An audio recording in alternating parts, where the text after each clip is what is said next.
Grabe, ganito lang palang kadali gumawa ng meatloaf. So, gamit nga itong chicken, nagawa tayo ngayon ng chicken loaf. Ayan. Kaya naman kung gusto mong malaman kung paano ko po ito ginawa, tara, samahan nyo kung hanggang dulo. Pero bago po yung lahat, baka naman po pwede magpalambing, paki-follow po ito ang ating page. So, bali nga po dito ay meron ako ditong 1/4 kilo ng breast chicken at tinanggal ko lang po dito yung pinakabalat niya.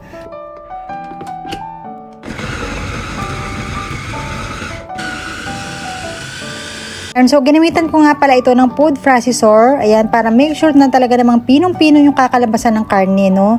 And then, ayan, isinalin ko muna sa isang lalagyan at titimplan ko ito ng konting chicken powder, garlic powder, black pepper. Naglagay din ako dito ng 1 teaspoon ng sugar. At ang pinaka-importante po na ingredients na gagamitin natin dito ay itong pink salt or yung tinatawag nila na curing salt. So, bali naglagay din po ako dito ng 1 teaspoon at naglagay din po ako dito ng 1 kutsara ng cornstarch. Halo-haloin po ito ng mabuti at maglalagay din po ako dito ng kalahating tasa ng malamig na tubig. So, ayan, dito ko nga po pala ilalagay yung ating chicken sa square na pan na to. Kung wala po kayong ganito, pwede po kayong gumamit nung llanera, yung nilulutuan po ng leche flan. So, bali nagpahid lang po ako dito ng konting oil para hindi naman po ito dumikit. And then, inayos ko ito ng mabuti para pantay-pantay. Then, nilagyan ko po ito ng cling wrap at ilalagay ko po ito sa ref ng overnight. At kinabukasan nga po ito na yung itsura niya. Ayan, nilagyan ko nga po pala ito ng foil. Make sure lang po natin na hindi ito mapapasukan ng tubig. And bali ito nga pala, ilulutuin ko ng 5 to 10 minutes sa mahinang apoy lamang, no? Bali ito nga pala, ilulutuin ko ng 5 to 10 minutes sa mahinang apoy lamang. Dahil nga po, chicken yung gamit ko ay mabilis lang din naman po itong maluto.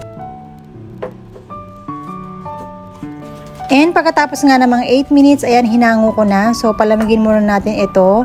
Pagkatapos, nung malamig na, ayan, in-slice ko na at tingnan nyo naman, sobrang ganda ng ating nagawang chicken loaf. Ang lambot at ang bango nito, promise. And makaka-make sure pa tayo na wala itong preservatives. Kung gusto nyo nga palang gumamit ng ibang karne katulad ng baboy or beef, ay pwedeng-pwede po. So, sa next video ay yun naman pong ibang karne ang ating gagamitin, no? So, ayan, nagpainit na nga rin pala ako dito ng kawali at ipiprito ko po muna ito dahil gusto ko po dito ay prito ng konti. At kung mapapansin nyo, yung kulay niya is parang white.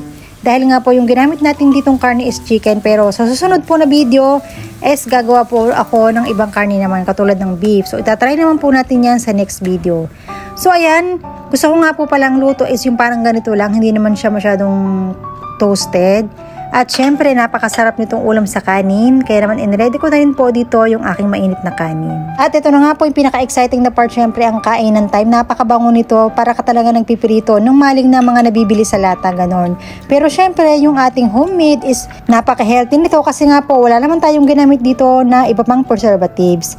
So, ayan, sana po ay matry nyo itong ating recipe. Pwedeng pambaon ng mga bagets. At syempre, pwede natin itong pang-ulam sa araw-araw. At yung iba nga po pala, inilagay ko sa freezer para pag gusto ko pong kumain or nag-crave ako ng maling or chicken loaf, so yan, magpipirito lang po ako. So yun lang po for today's video. Sana po ay nagustuhan nyo itong ating recipe and pakishare na rin po para po matry na rin po ng iba. Salamat! Bye-bye!